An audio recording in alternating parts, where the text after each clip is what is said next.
Thank you for joining us today. I'm Jeff Watkins, Vice President of Human Resources for the South Region at OUTFRONT. And let me tell you, we have a real treat for you all today. As many of you may know, May is Mental Health Awareness Month. And as we are beginning to emerge from a year of isolation, mental health awareness has been heightened more than ever. Some of us may be evaluating some things in our life, or just perhaps have more questions about the importance of mental health in general. This is one of the reasons I'm so excited to welcome you to our live conversation with Jay Shetty today, because I don't think this dialogue could have come at a better time. First, let me tell you a little about Jay. Jay's a #1 New York Times bestselling author, award-winning storyteller, podcast host, and former monk on a mission to make wisdom go viral. In 2019, Jay was Adweek's Young Influentials cover star, described as an emanation of spiritual force. In 2017, Forbes named Jay to their 30 Under 30 list for his game-changing impact in media. His viral videos have been viewed by more than 8 billion times, and he is followed by over 40 million people across social media. In 2019, Jay created On Purpose, which is now the world's #1 health and wellness podcast. He's been a keynote speaker around the world, and his Genius community provides weekly programming on the principles and practices for health and wellness to thousands of members in over 100 countries. Listen to this. Most recently, Jay teamed up with OUTFRONT's content platform, Moments by OUTFRONT, and launched a new Moments in Health channel. This limited time content series titled Today's Mindful Moments features simple yet positive mantras and inspirational quotes curated by Jay. And listen to this. For the month of May, the creative will run on digital assets throughout the MTA transit system and on digital billboards across the country. So everyone, keep your eye out for any creative in the market near you. So we've got some great questions and conversation pieces to discuss with Jay today, all of which were submitted by our employees and clients. So thank you to everyone who submitted a question beforehand. And as a reminder, the first 15 people that shared a question for the event will be receiving an autographed copy of Jay's New York Times bestselling book, Think Like a Monk. Here it is. And if there's time allotted at the end, we'll be answering some live questions. So please submit any you have in the chat below. Jay, hello and welcome to OUTFRONT. How are you? Jeff, thank you so much for having me. I'm so grateful to be with you. Really excited to answer all the questions in advance. I have my stack of books here to sign, so I'll be signing them straight after this session so that they can get out to all of your awesome team. And I'm really happy to spend this time with you. Awesome. Well, we're excited to have you. And Jay, let me first congratulate you on your book. I think it came out September of last year. And I personally had the opportunity to read the book recently. And, you know, I've worked in human resources for 20 years. So I've joked with my colleagues that, you know, Think Like a Monk is my new Bible, right? So it helps me go throughout the workday. Not that HR is that, you know, challenging, right? But so thank you for that. So Jay, what an amazing story you have. Why don't you tell us a little bit about your story and how you ended up coming to write the book, Think Like a Monk? Yes, absolutely. So I'm born and raised in London. I've been living in the States for the last 5 years, first in New York for 2.5 years, and now in LA for 2.5 years. But my journey in terms of the book really began at the age of 18, when I would say that I was an intrigued teenager, but I wasn't necessarily any more than that. I was doing everything you expect a teenager to do. I was experimenting with lots of different opportunities and avenues. But at the same time, there was a part of me that was intrigued to want to learn from people who had achieved things that I hadn't.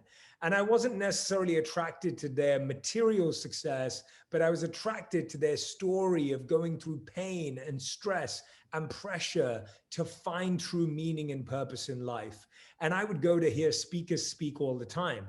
Now, once my friend said to me that he'd like me to come and hear a monk speak, we would go and listen to CEOs and celebrities and athletes and entrepreneurs. And I would love how they went from nothing to something. And when my friend asked me to go and hear a monk speak, I was like, well, that's listening to someone who's gone from nothing to nothing. Like, what's the point? What am I going to learn? And I said to him, I would only go if we went to a bar afterwards. And that was my state of consciousness at the time, just to make you aware of where my mindset was. And so anyway, my friend agreed, very persuasive. And I went to this event to hear a monk speak.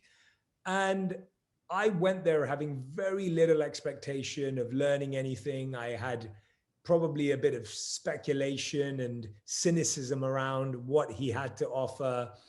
And the most amazing thing happened. I went there with zero expectation, and I walked out feeling like I'd found purpose and meaning in life, because the monk had given up jobs at some of the biggest companies in the world. He went to IIT, which is the MIT of India. So he was extremely well educated. And he'd given up all of that to live a life of selflessness and service. And I thought to myself, either he's insane or he's onto something. And so I believed the latter. And I started spending my summer vacations with him in the ashram, living with the monks. And when I graduated from college myself at the age of 21, going on 22, I went and lived as a monk in India and across Europe for 3 years. So that was now 8 years ago that I left that path. And a couple of years ago, I decided to write this book, Think Like a Monk, because after I left, I realized that the lessons I learned were so practical and applicable to each of our lives in the modern world. I'd worked in the corporate world before. I've worked in the corporate world afterwards. I know about the stresses and pressures and challenges that we have. And my monk training has been the reason that I've been able to balance and navigate some of those pressures and challenges better than I would have if I didn't have that training. So Think Like a Monk is not only my experience, but also science shows that monks have the happiest, calmest brains on the planet. They scanned many monks' brains and they found the highest amount of gamma waves, which are linked to attention, happiness, and joy. So to me, this isn't just about my journey. It isn't just about monks. It's actually about the science behind monks' brains that prove that they have the calmest, happiest brains on the planet. And that's what made me write the book. I thought this wisdom deserves to be available to absolutely everyone. And we shouldn't have to live like a monk to think like a monk. Very nice. So you're a freshman at University in London. You're 18 years old. And I think we've all been there, right? We know what our priorities are when we're a freshman and we're 18 years old. And at university, your friend says, hey, Jay, let's go see this monk speak. And at first you were resistant. I think the monk's name is Garanja Das.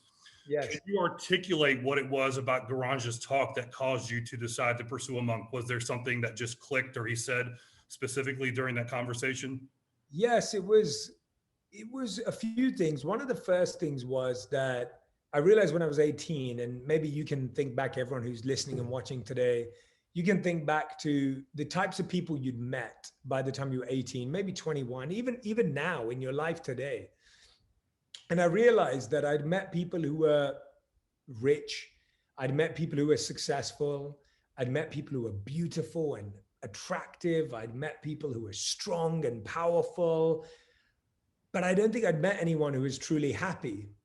And when I met Gauranga Das, he was happy. And I'm still friends with him today. I still know him today. And I would say the same of him today. He has this presence of joy and happiness that he emanates. And it's just natural to the path that he's living. And one of the statements that he said, he was quoting a famous writer. And he said that, I believe he was quoting Thomas Merton. And he was writing that we should learn to plant trees under whose shade we do not plan to sit. And when he shared that statement with me, and I'll repeat that again, we should all learn to plant trees under whose shade we do not plan to sit. So the idea that we can all help people, not expecting that that person will provide anything for us in return. And when he spoke about that type of service, it just kind of penetrated my heart, and it just opened me up to realize that there was more to life than just getting and gaining. And there was so much joy in learning to give and serve. And so that opened me up to that idea that service would have to be an important part of my life. And today, whether it's business, now I'm an entrepreneur, I'm not a monk, I still find having a service attitude as opposed to having a transactional attitude allows me to build deeper relationships, more meaningful connection, and allows me to actually enjoy what I'm doing as well. If I see everything as a business transaction, I become transactional. Whereas if you see everything as service, it becomes transformational. And it can still be business, it can still be work, but the mood and the attitude with which you do it brings you so much more joy. So that was probably what stood out the most, Jeff. Oh, nice. So another question is, I think you talk in your book about the fears that we have, and one of your fears was disappointing your parents. How did you approach that with your parents and manage through that? Obviously, in their mind, they said, you should be a doctor or a lawyer, and you came to them and said, "Hey, I'm going to go, spend a few weeks during holiday at a monastery, but sitting with monks." What was their reaction, and how did you manage through that? Yeah, parents' worst nightmare, right? Imagine you've like invested in your child, like having an education and supporting them, and then all of a sudden they're like, I'm trading it all in. And I did that to my parents. And my parents have thankfully always been very open-minded, and they don't necessarily have to agree with everything I'm doing, but they'll always give me the opportunity to follow my path and heart. But my extended family and my extended community, their response was very negative. They said, "Jay, you're never going to get a job again. Who's ever going to hire you again? Who's going to marry you? Like, what if this doesn't work out? You're wasting your life. You've been brainwashed. You're going to be wasting years of your life." No one knew at that time I was going to do it only for 3 years. I thought I was going to do it for the rest of my life. And so did everyone in my life. So they were very, very worried for me. And it was hard because a lot of people said to me, "Jay, you're committing career suicide." And so there was actually a lot of stress and pressure, and no one could quite wrap their head around why someone with job offers in the corporate world and a successful university career and opportunities ahead of them would want to give it all up to be a monk. So I actually felt very misunderstood. I felt very unsupported. I felt that I was doing it alone. And there was a lot of beauty and growth in that, because I've realized that actually some of our best decisions can't be understood by the people around us. And some of us don't make the best decisions in life because we're waiting to be understood by people around us. And I think that hopefulness for understanding is not a bad thing. We all want to feel a sense of belonging, but often some of the biggest and best decisions you'll make in your life will not be ones that people understand or that people support, especially in the beginning. And that's what I've found. Good decisions are often supported in the beginning, but great decisions are unsupported in the beginning and supported at the end. And so there is that difference between good and great decisions. Bad decisions are not supported at all either. And so often a great decision can feel like a bad decision, but it's just a bad decision in disguise. People just don't understand. So the way I approached it with my parents was to lay out to them my reasoning, clearly showing them that I had a very clear intention. This wasn't a quick decision, that there was real thought behind it. And then I allowed them to make their own mind up about it. But I knew that I was going to take that step regardless of what they thought. And now when I look back, I'm so grateful that I had the courage to do that, because I believe that we're tested consistently in life to have the courage to follow our own path, to follow our own intuition. And starting to practice that at 18 was a great age to start, because I think I've had to do that plenty of times since then too. So the earlier we start, the easier it gets. Wow. Well, kudos to you for taking that leap of faith. The timing of your book is very interesting. It came out at the end of the summer last year. And I imagine when you were writing Think Like a Monk, you didn't have a crystal ball that said, "Hey, next year we'll be living through a health pandemic. People will be losing loved ones. People will be losing their jobs. Kids will be doing school from home. And really, we would be facing more stress and anxiety than we've ever faced in our entire lives, right? What suggestions do you have on how to keep a positive mindset and reduce anxiety in times like these, where there's so much craziness in the world and we've got stressors coming our way from every angle of life?" Yes, when I was writing the book in 2018, 2019, I had no idea that it was going to be released during a pandemic. I thought I was going to be on a world tour. I thought I was going to get to visit countries I've never been before.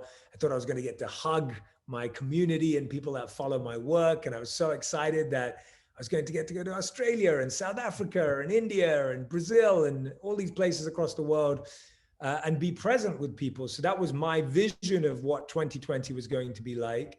And of course, that wasn't the case at all for any of us. And I really believe that everyone in 2020 lost something, and a lot of people lost someone. And my love and my best wishes and positive energy goes out to each and every one of you who have lost someone at this time or gone through any extreme amount of stress or pressure.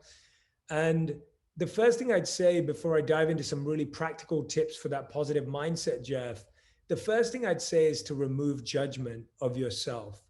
I think a lot of us try, not just during a pandemic, we're trying to do this in life. We're trying to be the perfect partner. We're trying to be the perfect parent. We're trying to be the perfect professional. We're trying to be the perfect partner. Now that's crazy anyway, but to try and be perfect in a pandemic is impossible and ridiculous and shouldn't even be attempted. And the reason why I'm sharing that is because we judge ourselves, and the pressure of judgment is worse than the pressure that life brings in our life. So the pressures around us are hard enough as it is, but when you add the pressure of judgment and personal criticism onto that, it can get really heavy. And we have to give ourselves some space. We have to allow ourselves some grace. We have to give ourselves an opportunity to realize that no one expected this, no one predicted this. And we have to allow ourselves to make mistakes and not get everything right and not be perfect. And that's okay. And so I think giving yourself that opportunity to say, hey, I don't have it all figured out. How can I? No one saw this coming. You couldn't have expected to have an Excel spreadsheet ready on how to plan through a pandemic. You couldn't have expected to have an emergency cupboard ready to take care of the child. You wouldn't have been expected to have a plan. And so if you don't have a plan and you don't have an approach, there's actually nothing wrong with that. That's absolutely normal and it's okay. And I think that frees us from the pressure we put on ourselves when life already is bringing enough pressure. Now, when we talk about the pressure that's coming from life, Jeff, and you talk about building a positive mindset, one of the things that affects our positivity is uncertainty. We don't enjoy constant uncertainty. Now, there is something to be said for becoming more comfortable in uncertainty and discomfort.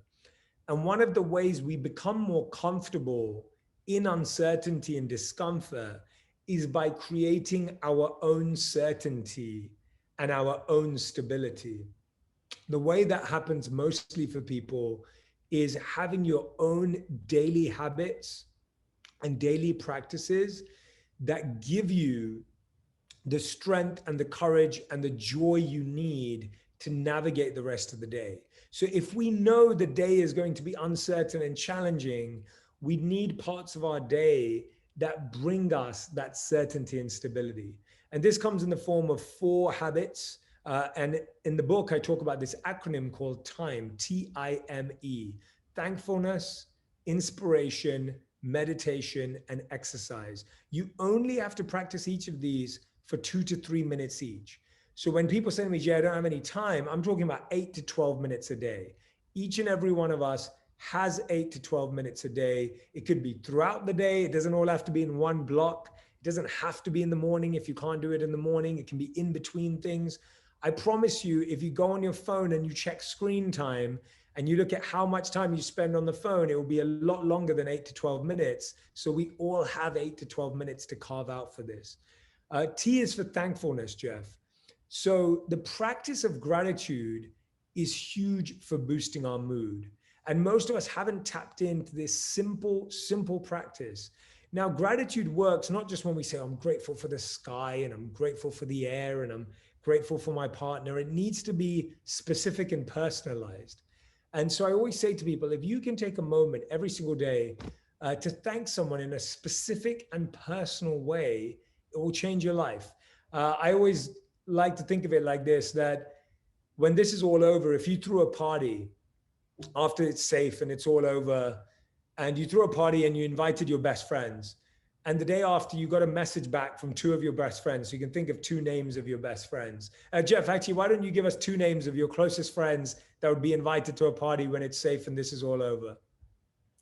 Okay, how about Anthony and Sarah? Okay, Anthony and Sarah. So Anthony and Sarah come to this party with you, Jeff, at your home. And the next morning you get a text message from Anthony and Sarah. Anthony messages you. And by the way, disclaimer, I don't know Anthony and Sarah. So anything I'm projecting onto them is not true. It's fiction. Don't worry, they're not on the call today. Good. I'm glad. Okay, good. So Anthony messages Jeff and says, Jeff, I had a great time. Thanks so much. And that's it. Typical Anthony message.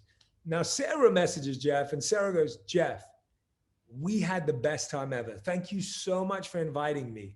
The food was amazing. Your family is beautiful. And oh my gosh, the games were so fun. I can't believe we got to be together again. This literally made my year. Thank you so much for having me. Now, Jeff, which out of the two are you going to be more grateful for? Sarah? Absolutely. It's obvious. It would always be Sarah for each and every one of us, unless one of us is being annoying and smart. It would be the second one. We would all be more joyful receiving that gratitude because it's personalized and specific. But here's the thing. Not only are you as the receiver happier, but when you give personalized and specific gratitude, you also feel happier. So if you want to boost your mood through gratitude, if you want to boost your immune system, which gratitude has been proven to do, it's this type of gratitude. So that's thankfulness. Inspiration is starting your day off, your first thing that you see in the morning, with a positive, empowering thought. Too many of us, actually 80% of us, look at our phones first thing in the morning and the last thing at night. 80% of us see our phones before we see our partners or our kids in the morning and after we see our partners and our kids at night. Most of us spend more face time with our phones and devices than we do with our families and people we love in our lives. Now, I spend a lot of my time on my screen too. So I'm not judging anyone and I'm not making you feel bad about it. But the first thing you see in the morning, make it inspiring. It could be your favorite quote. It could be a picture that inspires you. It could be a photo of your family. It could be a work of art. It could be looking out at your view outside your window. It could be waking up and hearing your favorite song that gets you into a good mood. The first thing you experience at the start of the day is so important. Make it powerful. I remember at one point in my life, I used to listen to Steve Jobs's commencement speech at Stanford every single day. And I listened to it every single day for 9 months. And I remember not only did I know the words off by heart, but the words actually impacted my heart. Like it made a change in my life. And I recently had the opportunity to interview Matthew McConaughey on my podcast on purpose.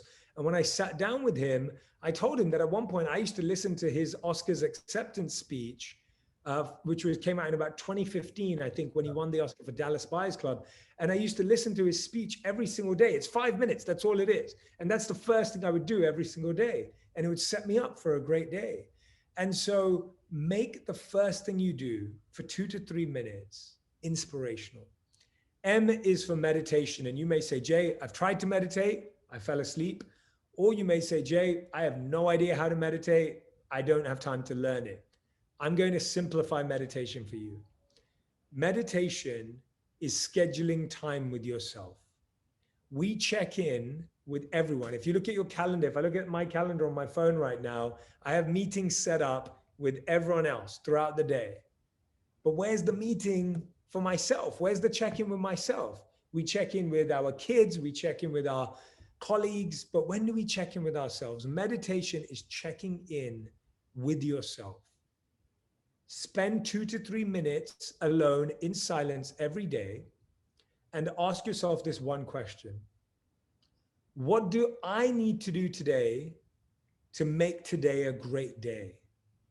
How many days have you had, Jeff, where you check off everything off your checklist and your to-do list, but you still feel unfulfilled and empty. You still don't feel like you achieved anything because you haven't done the one thing that's going to make you feel like today's a great day. So that's meditation in the beginning, just scheduling time with yourself, being present with yourself, and asking yourself, what's the one thing I need to do today? And the fourth and final habit is exercise. When we're moving, we feel better. It could be scheduling a commute before you start your workday and you walk around the block. It could be walking up and down your stairs. It could be doing a 10,000 step challenge with your family. I've seen families go crazy over competing over the 10,000 steps. It's whatever you can do, a virtual workout, a virtual dance party. Start playing a new sport. For me, during the pandemic, I started playing tennis because it was the only way I could do something outdoors and be active.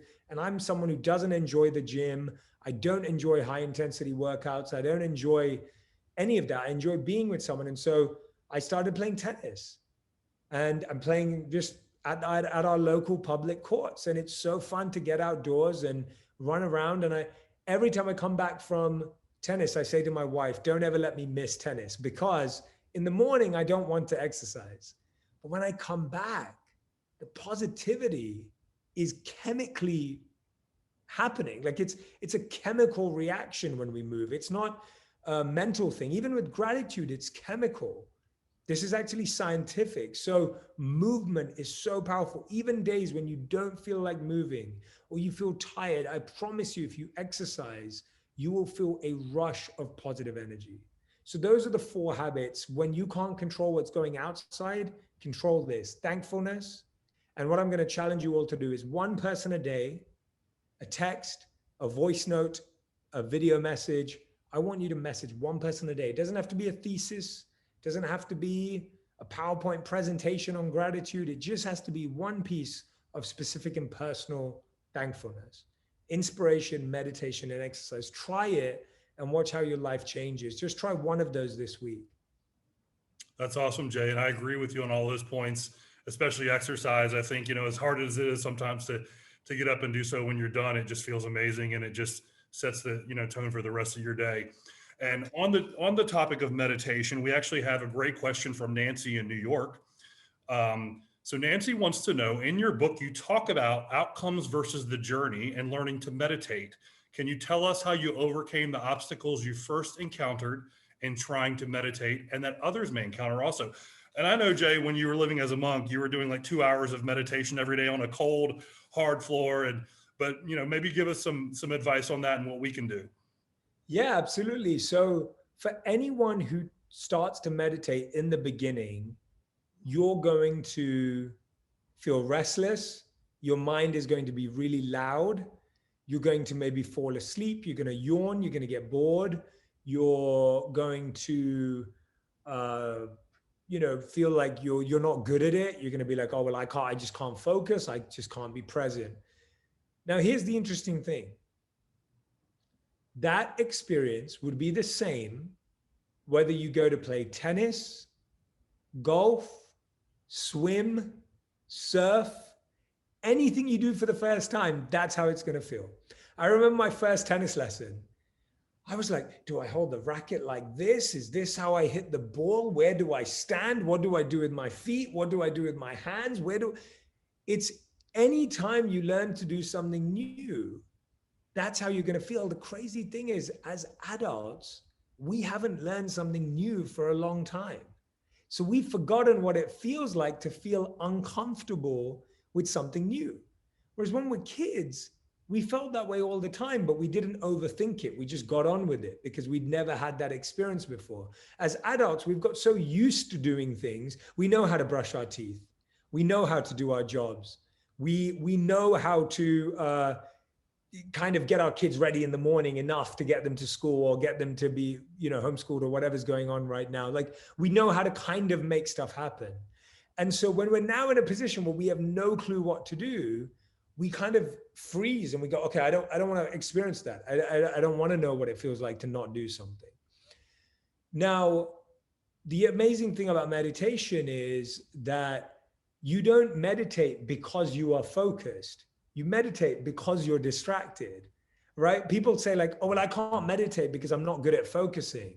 And it's like, no, no, no, you don't practice tennis because you're good at tennis. You practice tennis because you don't know how to play tennis. So when I go to play tennis, I don't go to play tennis because I'm really good at it. I go because that's what makes me become better at it. So if anyone's sitting there going, Jay, I don't know how to focus, I'm not good at focusing, I'm always distracted, that's even more the reason to meditate, because that's going to be the only antidote to it. So what I would say for anyone who's beginning in meditation is you don't have to sit on the floor. You don't have to sit in lotus position. You don't have to sit cross-legged. You can sit on a chair. I now still sit on the floor many times, but I also sit in chairs and meditate. So the number one thing is I want you to be comfortable. I do not want you to be in an awkward position. The only thing I'd ask is that your back is straight and upright. You don't want to be slouched over. You don't want to be leaning to one side. You don't want to be, you can lie down on your back because that's still you being aligned. So if you want to be in bed and meditate before you go to sleep or when you wake up, that's fine too. The next thing I'd say is, after being comfortable and in a position that you're happy to be in, I would just encourage you to realize that meditation is not about avoiding distraction. Meditation doesn't mean your mind is empty and you never get distracted. We're human beings. We're always going to be distracted. It's normal to be distracted. It's okay to be distracted. Meditation is about noticing your distraction and bringing your attention and your awareness back. I'll give you an example. Let's say you're talking to one of your friends or your partners and your kids are playing. You're not constantly holding on to your children to make sure they stay there. But if you see one of them kind of wear off or like crawl away or start going in a direction away from your eyesight, you're going to go get up and say, hey, give me 1 second. Let me just go grab my child and bring it back. Right? But you're not holding on to them the whole time they're playing. You're allowing them to be. But every time your child wanders off, you bring the child back. That's what you're doing with your mind. Your mind's like a child. It gets distracted. It sees a shiny object. It sees a toy. It sees a thought, and it gets distracted. And all you're doing is you're not getting upset and going, why are you getting distracted? Why are you moving away? What is wrong with you? And that's unfortunately how we talk to ourselves. When we're meditating, we get negative. We go, why can't you be focused for 2 minutes? And actually the response is, oh, you got distracted? Let me just bring you back. Let's just focus again on our breath. Let's just focus again on where we are right now. So meditation is not avoiding distraction. Meditation is bringing your awareness back after noticing you've been distracted. So in meditation, noticing you've been distracted, noticing that you are like getting lost in your thoughts, that is actually meditation. That awareness is actually the goal of meditation, because when you're aware, you can take an action. So that's some of the first few steps that people will experience when they start meditating. And I hope that busts some of the myths around meditation about how your mind has to be empty, you should never get distracted, you have to be completely calm the whole time. That's not the point. The point is you're actually training your mind to know how to bring its attention and energy to where you want it to be. Yeah, Jay, that's great. That's great advice, because even for myself, I thought, how am I going to meditate? I can barely go to sleep at night without all these thoughts in my head. So, really great point. And I like the analogy that, like tennis, you have to practice in order to achieve. So great points. We've got a question from Stacy in Miami, Fort Lauderdale. Stacy wants to know, what do you think is the single best, if you could choose one, single best lifestyle change someone could make to improve their overall productivity?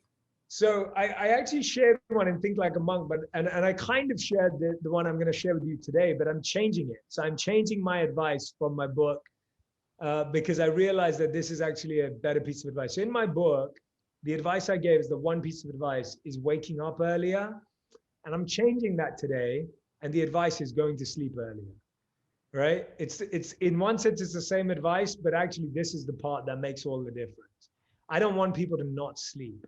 I don't want people to cut out sleep. I want you to sleep your 7 to 9 hours a night. And I know some of you are thinking 7 to 9, I don't even sleep 6. I want you to sleep 7 to 9 hours, but I want you to sleep earlier. I'll tell you why. For every hour you sleep after midnight, it's actually not the same quality of sleep as the hours before midnight.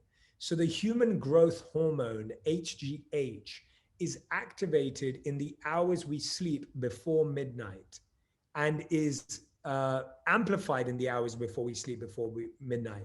So that creates effectivity for brain functioning, for digestion, for the mind, for the body, all of that. And so then when you're sleeping for 7 to 9 hours, but 2 hours of it is before midnight, you're now having optimal sleep.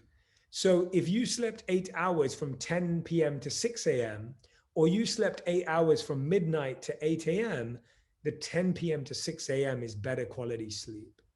And so it's not just about the time, the amount of time you sleep, it's the earliness. I promise you, and by the way, we all struggle with this, and I've struggled with it this year, that extra episode of whatever you're watching is not going to give your mind the decompression that it needs opposed to sleep. Nothing can replace the rest and replenishment that sleep gives you. Not a sugary food, not a drink, not an extra episode of that show. Nothing. There's nothing that can replace sleep. Sleep is doing so much for us.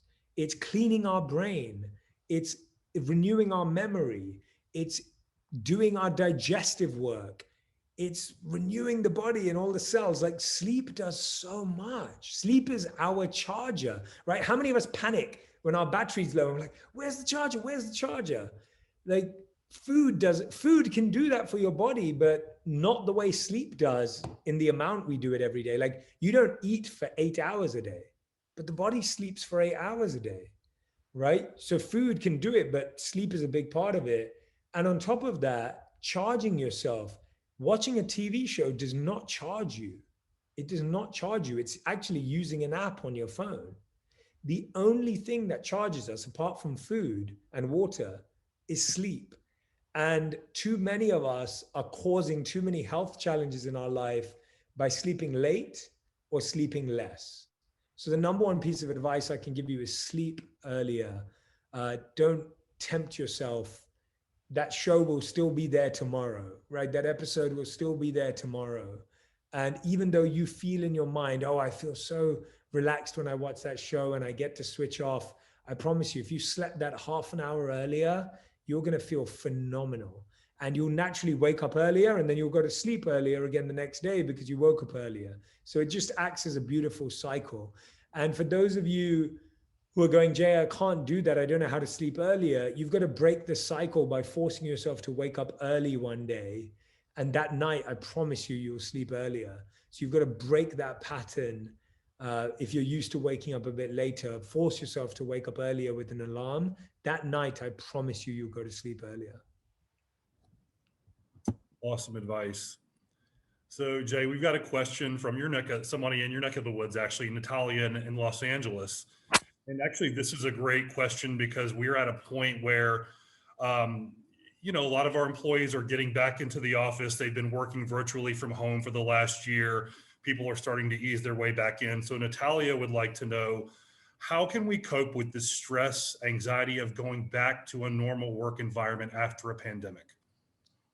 Absolutely, Natalia. It's very natural to feel that way. I mean, I think all of us have missed human connection, but we've also become worried about our skills in human connection.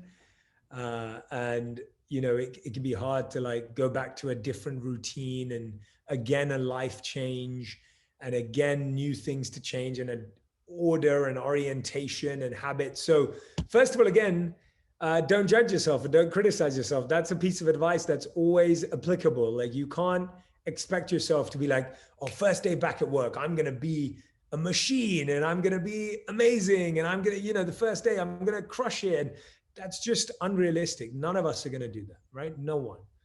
So again, give yourself some space, give yourself some grace to allow yourself to ease into it. And I think we think of change as being very sudden. So we think of change as like, okay, I'm going back to work. This is how it's going to be.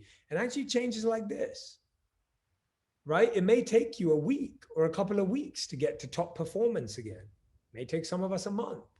That's normal. This is how a car doesn't go from 0 to 60 miles per hour, like in a millisecond. It takes, even the fastest cars in the world take 2 to 3 seconds to get there. And that's a car that's just having to speed up as your body and your mind and everything starts to speed up. It's like this. A dial goes like this. A dial doesn't just do this. It takes time to speed up. So allow your body, allow your mind to speed up, to think about that, as opposed to thinking that it's this sudden change in life.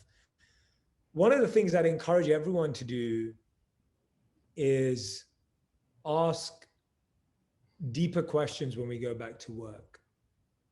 Avoid just the small talk. I think we've been doing small talk for far long enough. We've had to on Zoom have a quick conversation and dive straight into work. I think asking each other more meaningful questions, using the skills we've developed at this time. We've all become more empathetic and compassionate at this time. We know how hard it's been for everyone. Let's use that to our advantage. Let's ask people, hey, where are you excited to travel when things open up? Hey, you know, what was the hardest thing you went through last year that you think is going to affect your work and I can support you on? Be more vulnerable with each other. Tell people, hey, I lost someone and that's really been hard for me. Hey, I've been homeschooling my kids and it's been a nightmare and I'm just trying to figure it out. Like, the more vulnerable, the more open, the more compassionate we can be with each other, rather than putting on a mask and a strong face and being like, oh, I've solved it. I've figured it out. You know, if any of us come to work with that mindset of putting on a pretense of, hey, I'm back and everything's okay, I think that's going to create a guard again and a mask again, and people are going to feel disconnected again. So more vulnerability, more compassion, more empathy will be huge for people at this time. The second thing I would say is allowing yourself to set better practices in the workplace, whether it's a few years ago, I set up Mindfulness Mondays at Accenture, where I used to work, where every meeting that started on a Monday had to start with a mindfulness practice, right? Or it had to end with an opportunity where everyone shared their highlight of the week, or everyone shared what they were going to do that weekend. That idea of us bringing our humanity back into the workplace. And so now it's not the anxiousness of, are we judging each other? Is everyone back to normal? We're actually changing it. We don't want to go back to normal. I think one of our biggest challenges as a society is we're always holding on to what we want things to be like. And we don't let go and allow them to evolve and become something new. And actually, we don't want our workplaces to go back to what they were like. We want them to be new. We want them to be better. And they can be better because we've learned so many skills during this time that we didn't have before. So I would encourage you all to be open-minded. I would encourage you all to not be lost or stuck in things like, oh, it's not like it used to be. Oh, it's weird now. It's very common for us to be negative about the present and think that the past was amazing. And it's funny because the past wasn't that great either. It was just nostalgically, it feels like it was very special. Create the new, create the future, create the place you want it to be. Make your offices the workplace that you want it to be. We have an opportunity now to redefine and redesign our environments. We have the opportunity to reset the habits. We have an opportunity to completely transform what work looks like. Let's do that. Let's do that together. Let's be enthusiastic and energetic about that opportunity rather than be negative or pessimistic because of nostalgia. So that's how I would encourage you all to approach the new workplace. And I hope that helps, Chef. Absolutely. Thank you. You know, Jay, we've got hundreds of wonderful Outfront employees and clients in our audience today. You know, over the last 20 years, I've had the opportunity to have had many conversations with employees about career development and finding fulfillment in their jobs. And, you know, while I think I would love it if everybody would raise their hand and say, hey, I love my job. I love coming to work every day. I find fulfillment in what I do at work. You know, reality is that's not always the case, right? We've got employees who have to take jobs or they're in positions because they have financial obligations, they have families to take care of. But I think you make some very good points in your book about things that we can do to bring things we love into our work each day to make our jobs more fulfilling. Can you talk a little bit about that? Yeah, absolutely. So in life, it's normal for all of us to do things we want to do, and we have things that we have to do. And that's reality. I remember when I took this path of becoming an entrepreneur and carving my own path and doing what I love every day. I thought I could genuinely create a life where all I did throughout the day was things that I love. And I failed. It's not possible. It's just not possible. I do a lot of what I love, and I'm very grateful for what I get to do. But there are still plenty of things in my day that I have to do, things that I don't love, skills that I've had to learn that I don't enjoy learning and doing. It's a part of life, and there's growth in that. The reason those things exist is to help us grow, to help us learn, to help us improve, to help us stay grounded. If we only did what we loved every day, chances are that we wouldn't love it anymore either. We'd get bored of it and we wouldn't grow. And so when you're doing things that you don't love and you have to do, there's a lot of growth in them. So there's a couple of ideas here. One is, how do you do more of what you love? And the other is, how do you love more of what you have to do, right? There's always those two approaches to it. Now, one of the things is you can infuse your work with more of what you love. So this is how you do more of what you love, is by bringing it into the workplace. So you bring your passion into the workplace. As we get back into the office, let's say one of you is a photographer. Maybe you start taking portraits of people coming back into the office. And you add that, you just do that on top of your work because you find it fascinating and you think it's a really interesting project to study people back in the workplace after a pandemic. Maybe you're someone who has missed eating with your friends because you love baking. Maybe you're going to start a bake-off back in the workplace if you're already back in offices. And everyone's going to bake something weekly and bring something into the workplace. We can infuse our workplaces with our passion. My passion, when I was in the corporate world, now I left 6 years ago now, maybe it's been since I left.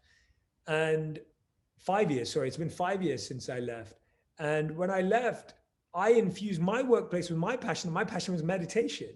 So I used to bring meditation workshops into my workplace. I wasn't, my official title then was not meditation coach. That wasn't my job title. My job title was digital strategy consultant. But meditation was my passion. But I used to offer meditation in evenings and lunchtimes and sessions for anyone who wanted to learn how to meditate in the mornings before work. So you can always bring your passion into the workplace, and it changes your workplace because now you're connecting with your colleagues based on an interest that you have and a passion you have. Maybe you love cycling, maybe you love running, whatever it may be. Bring that passion into the workplace and watch how you build more meaningful and deep bonds with everyone. And by the way, it wasn't always the most popular thing. I remember when I first started teaching meditation in the workplace, 2 or 3 people would show up for my sessions. So, today I'm so grateful that I have an audience of millions who care, but I was sitting in a room in a corporate office teaching meditation to 2 to 3 people at a time because that's all of the people that were interested. But I was so happy and I was so excited because there was someone who was interested in what I was interested in. And so don't think about this having to be a big thing or a huge thing or an important thing. It just gives you an opportunity to connect more deeply with people. The other idea is learning to love what you do, right? So that was doing what you love, doing more of what you love by bringing it into the workplace. But the idea is loving what you do. So you may do things that you don't love. You can also start to love them. I'll quote a study that really changed my viewpoint on this. Amy Wrzniewski and her team at the Yale School of Management, they set out to discover what they believed was the most difficult career in the world. This was pre-pandemic. And they said, what do we think is the most difficult job in the world? And I promise you, it wasn't what I do, and it wasn't what you do, right? It wasn't anything that any of us do. They decided the most difficult job in the world was hospital cleaners. They believed that after their research, hospital cleaners, this is pre-pandemic. So during the pandemic, I'm sure this is even more true, but they thought that hospital cleaners probably have the toughest job. Why? They clean beds, they clean toilets, they clean up after people eat, they clean up after people sleep, they clean up after people die. It's a really tough, intense job. So they decided to study hospital cleaners and they went and interviewed hospital cleaners. Now, they interviewed some hospital cleaners and asked them what they do. And the people said they cleaned hospitals, they cleaned beds, they cleaned toilets, they cleaned up restaurants and canteens, they cleaned plates. And they said it was low skilled labor, in their own words. And they said they basically did basic jobs, very low skilled jobs. And that's all they did. They described themselves as cleaners. Now, Amy and her team at Yale, they also interviewed more cleaners in the same hospitals. But this time, these cleaners described themselves as healers. They described themselves as carers. They described themselves as servers. They described themselves as transformers and supporters. They worked in the exact same hospitals and did some of the exact same work. They were in the same jobs, the same roles, the same hospitals as the people that described themselves as low-skilled labor and cleaners. But they described themselves as healers. Why? Because they saw themselves as part of the healing journey of the patient and the patient's family. They saw their cleaning as integral work to creating an environment for healing and growth for the people in the hospital. They didn't just see themselves as cleaning a room. They saw themselves as creating a space of well-being and growth. All of us can learn from this. It's called job crafting. Amy Wisniewski and her team at Yale called this job crafting, where we edit and craft our job to understand how we can love it by looking at what it's really doing. Maybe you're working on amazing marketing and advertising campaigns for products you love. Maybe you're actually just proud of the fact that you're providing money and putting food on the table for your family. You're providing opportunities for service and support and vacations for your family. You're putting your kids through school because of this job. Once in a while, we have to look up from our spreadsheets. We have to look beyond our PowerPoint presentations. We have to look up from our devices, and we have to think, what is this job really helping me do?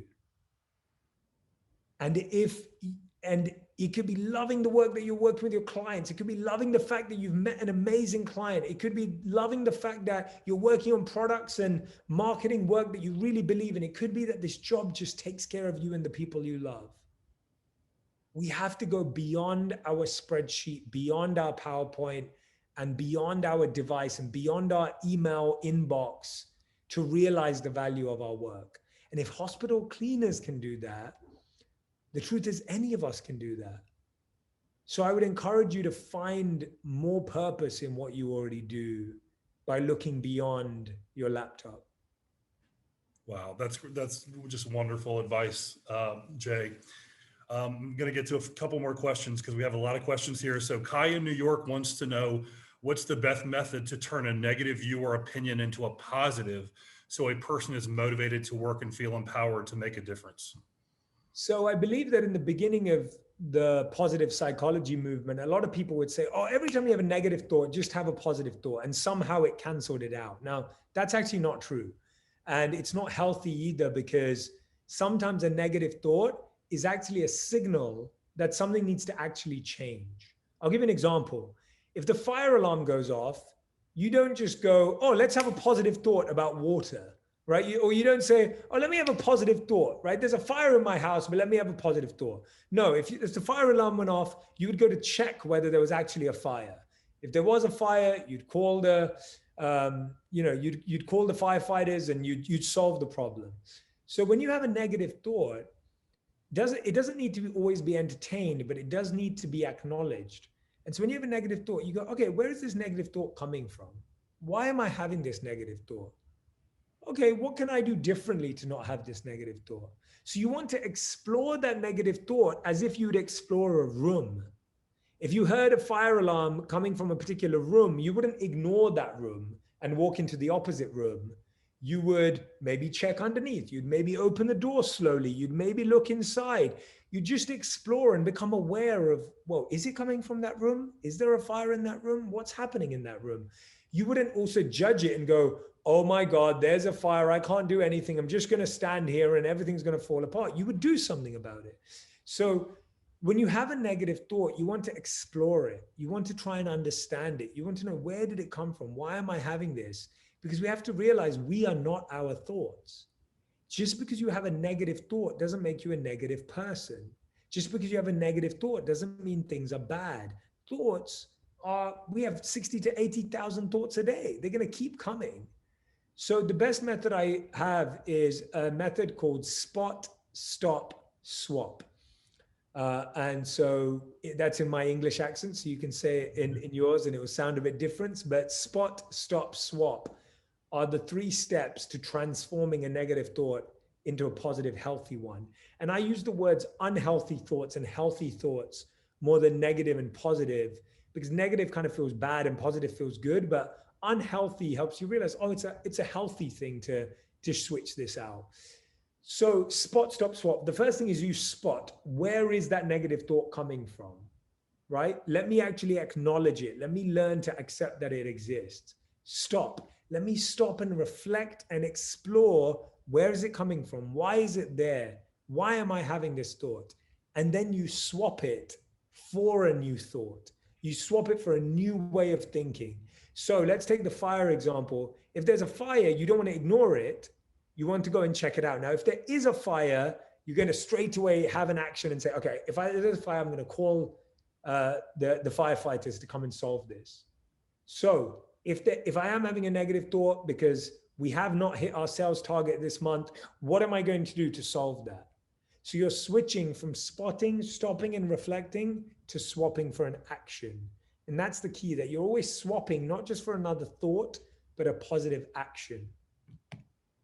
Excellent. Jay, I think we've got time for one more question. Do it. Jocelyn in Boston, and Jocelyn was curious, how do you ignore the noise, avoid anxiety, and find inner peace when life events are out of your control? Jocelyn, that's a really great question. One of the ways is to turn down the noise. And what I mean by that is, if you don't like a song, you don't have it on repeat all day. If a song doesn't help you, or you don't like it, or you don't like the music or the voice of the person, you don't listen to it all day. A lot of us have the news playing in the background all day, and it doesn't help us. A lot of us have our alerts on our phone and our notifications on all day, and they don't help us. A lot of us ask everyone for advice on every single one of our problems, and that advice doesn't help us. Turn down the noise. Talk to less people, let less consumption in, be curated about what's on your news feed because it's feeding your mind. Be really aware of what you're letting in. I have very selective outlets for where I find my news, what I read, and who I talk to about different things in my life. I try to speak to experts or people who actually have knowledge about something, as opposed to talking to everyone about something that they have no knowledge about. And I tend to only speak about things I have knowledge of and avoid talking about things that I don't have any knowledge about, because that can be fully overwhelming and bringing of anxiety. So first of all, turn the noise down. The second of all, realize that the noise is simply that, it's noise. If there's noise outside your house, you don't pay attention to it the whole day. You move into another room. You move away from it. You distance yourself from it. You have to distance yourself from noise to let it affect you less. And third and finally, you have to realize that the noise will always be strong if you don't strengthen your voice. If you don't strengthen your own beliefs, your own values, your own ideas, if you're not reading and learning and listening to podcasts and getting inspired and growing yourself, then the noise will always be louder. If your voice gets strong, if your thoughts, your ideas, your beliefs strengthen, the noise naturally gets quieter. You can't even hear it anymore. The noise is only loud when our voice is weak. And so we have to strengthen our own inner voice. Wow. Well, Jay, I wish we had more time with you today. We could probably spend the rest of the day asking you questions, and you're very enlightening and your advice is great. But that's about all the time we have for today. Jay, you provided so many great insights and bits of wisdom that I think everyone will take away from this discussion. Any last, sentiments, Jay, that you want to say to our audience? Absolutely. Well, Jeff, I want to thank you. I want to thank your colleagues. I want to thank your clients who are watching and listening today. I'm so grateful for our partnership and working with you. It's truly a joy for me. Today's questions were wonderful and phenomenal, so insightful, so deep and reflective. So thank you for those. And my last piece of advice would be just try to practice one thing I've said today. You don't have to put it all into practice. Actually, that will be overwhelming and hard and difficult. You just have to try one of them. Just choose the one thing that resonated with you. I gave so many different ideas today because I wanted to give something for everyone, but I want each of you to just pick one thing and practice it for 7 days, and then practice it for 21 days, and then practice it for 30 days. Just choose one habit from what I've said. You will see huge changes in your life. For some of you, it will be thankfulness. For some of you, it will be meditation. For some of you, it will be sleeping earlier. It really doesn't matter what it is, but I want you to choose one. That would be what I'd like to leave you with. Awesome. Well, it's so important to keep mental health, top of the mind, not only with yourself, but also with your coworkers and employees. So I want to thank everyone in our audience today, and stay healthy, everyone. And thanks again for joining us. Talk to you soon. Amazing. Thank you so much, Jeff. Take care, everyone. Bye.